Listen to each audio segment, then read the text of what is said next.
Greetings and welcome to Pop Culture Beasts Halloween Horror Picks, the show where I recommend off-the-beaten-path horror movies for your Halloween movie night. I'm your host, Ryan Stockstad, and today we're going to talk about a big-budget, late 70s, nature run-amok horror movie that was dismissed by critics at the time of its release as little more than a Jaws knockoff, but which I think deserves to be reassessed. From the depths of the sea to the top of the world. It's going to be a fair fight on equal terms. A fight to the death. Nolan! Between the two most dangerous animals on Earth. What in hell are you? Man and Orca.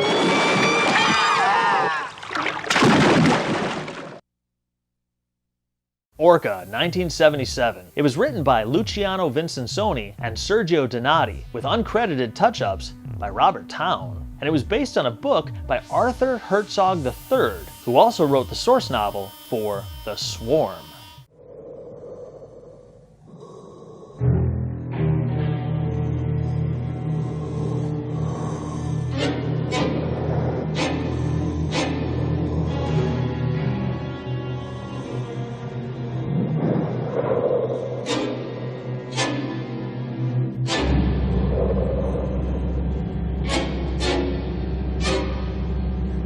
It stars Richard Harris, Charlotte Rampling, Will Sampson, Peter Hooton, Bo Derek, Robert Carradine, and Keenan Wynn, and it was directed by Michael Anderson. Anderson also made Dominique, Bells, aka Murder by Phone, Millennium, and Logan's Run. Can you commit a sin against an animal? Oh, you can commit a sin against a blade of grass. Sins are really against oneself. You understand?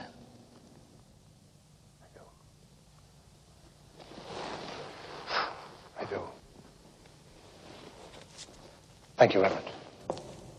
In the wake of Jaws' monstrous success at the box office, producers clamored to cash in with a slew of copycat films, notably Dogs, Grizzly, Tentacles, Tintorera, Barracuda, Piranha, and of course, Orca. But only Orca was devised specifically to capitalize on the only known predator of the great white shark.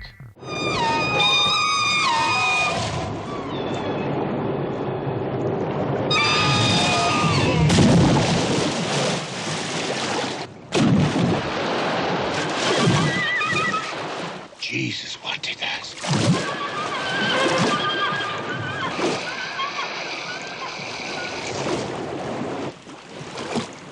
There's only one creature in the world that could do that. A killer whale. Here to help shed light on the movie is a very special guest, filmmaker and horror fan, Vincent DiSanti. Vincent, welcome to the show. Thanks for having me on again this year, Ryan. It's good to be back. Yeah, absolutely. So what's Orca about? At its core, Orca is a revenge film, only instead of a man or a woman seeking vengeance, it's a killer whale.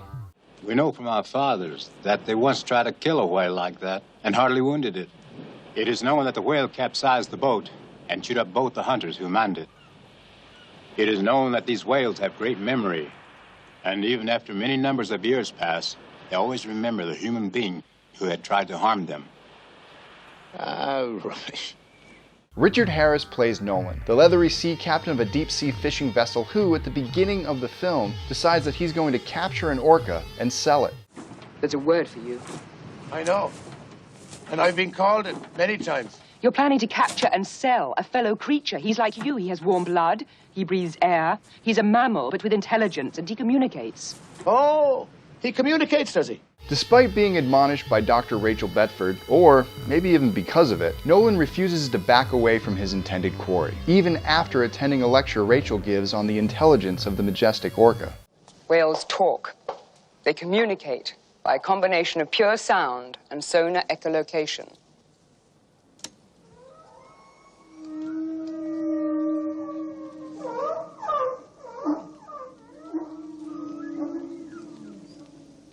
The whale sounds you are now hearing contain wavelengths that can travel not just across one ocean basin, but around the entire world. One of the things I love about this movie is that it avoids easy cliches. Nolan is not the brutish sport hunter that Rachel assumes, nor is she portrayed as a stereotypical tree-hugging liberal. Nolan is actually a caring and sensitive person, and Rachel is far more pragmatic than emotional. All of this adds a richness and complexity to both their characters and their conversations. In celebration of the world's least known intelligence. Must be a book about me.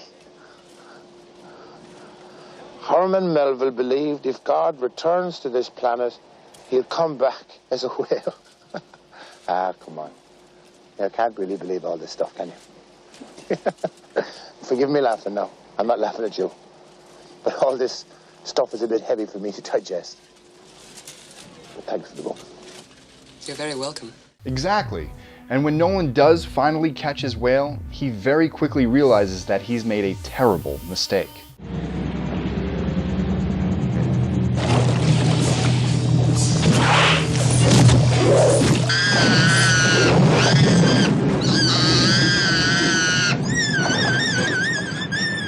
Merciful God, what's that? You nicked the male. He hit the female. Animal lovers will be especially disturbed by this sequence, which is genuinely upsetting. But any revenge film worth its weight in blood always delivers a shocking, inciting incident, and Orca is no different. Get her off my ship. Damn cables, damn the boom!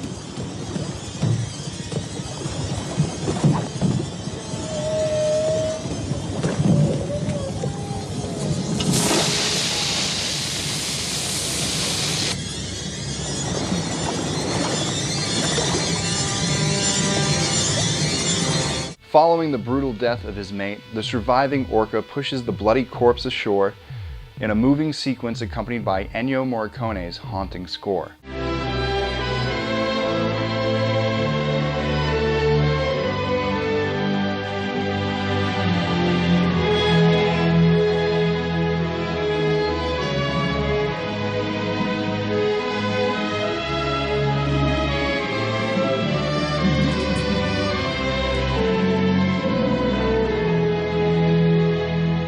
The rest of the film concerns the intelligent killer whale, now mad with grief, as he doggedly avenges the atrocities committed against him by the Captain Nolan and his crew.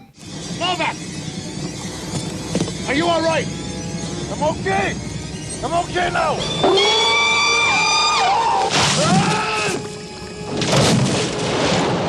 No back! Oh my God. When Nolan's crippled vessel is brought into the harbor for repair, the vengeful whale does everything in his power to lure his enemy back out to sea. He sinks ships, destroys the small village's fuel reserves, and even manages to maim one of Nolan's shipmates.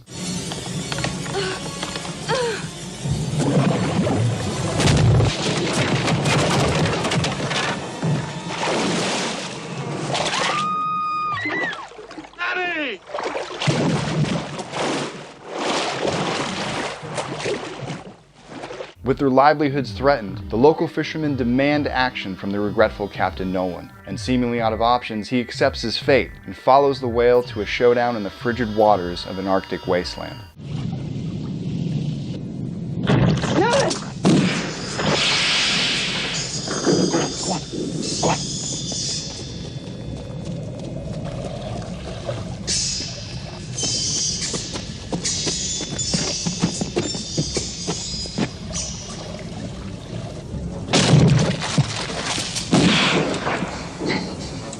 In a strange way, the film almost plays like a Western in this regard, with two adversaries squaring off in the wilderness, a moral debt of retribution being paid over a single act of bloody violence.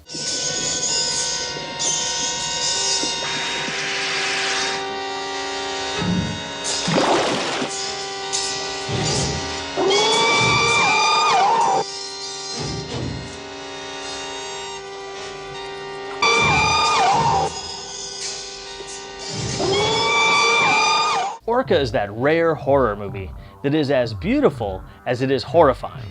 Yes, it's about madness and revenge, but it's also about compassion and empathy and finding those bonds that connect all living creatures who feel and grieve and love. If what you say is right, that whales can communicate, well, then I thought I'd look at him right in the eye.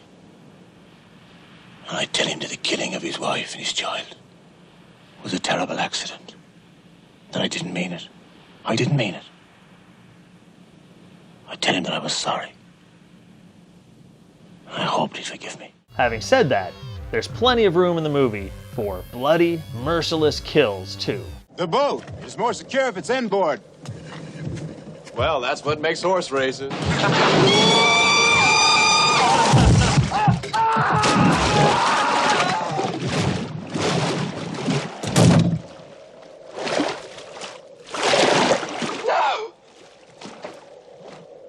If you're looking for a really good, big-budget, nature run-amok horror film this Halloween, my recommendation is Orca. Until someone releases a proper Blu-ray, you can still pick up the 2004 Warner Brothers DVD for about $10.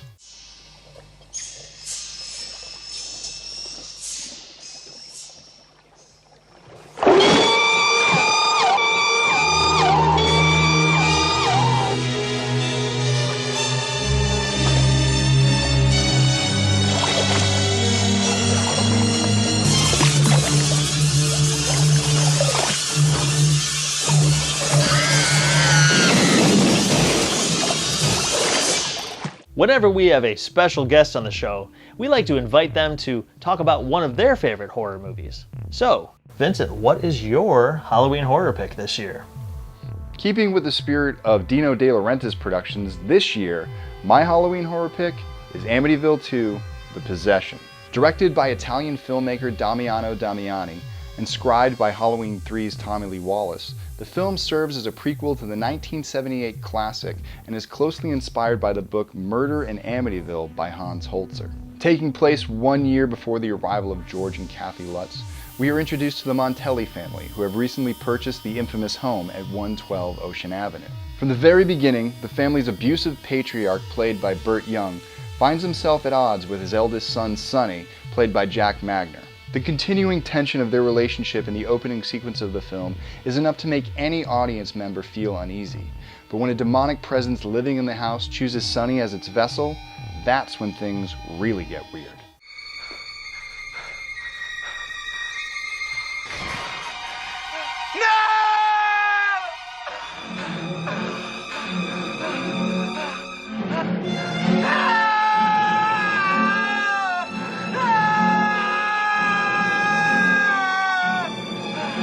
Modern horror fans who may find the original Amityville quite tame will not be disappointed in Possession because it is anything but that. And according to Damiani himself, the sole purpose of the film was to make it as deeply disturbing to audiences as possible, and something he went at great lengths to achieve.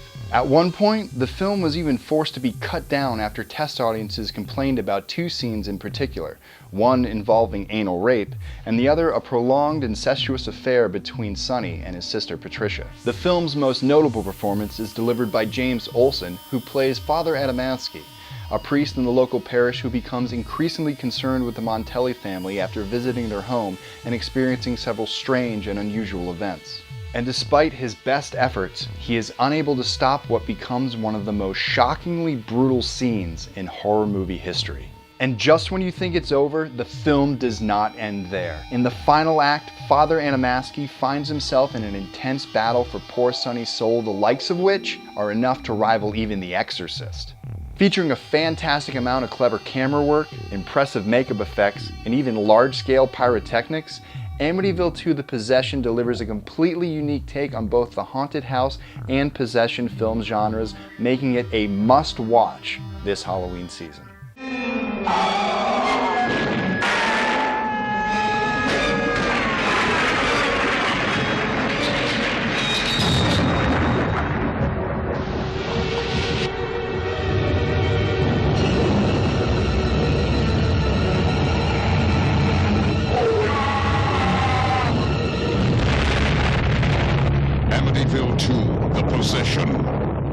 Thanks for watching Pop Culture Beasts Halloween Horror Picks.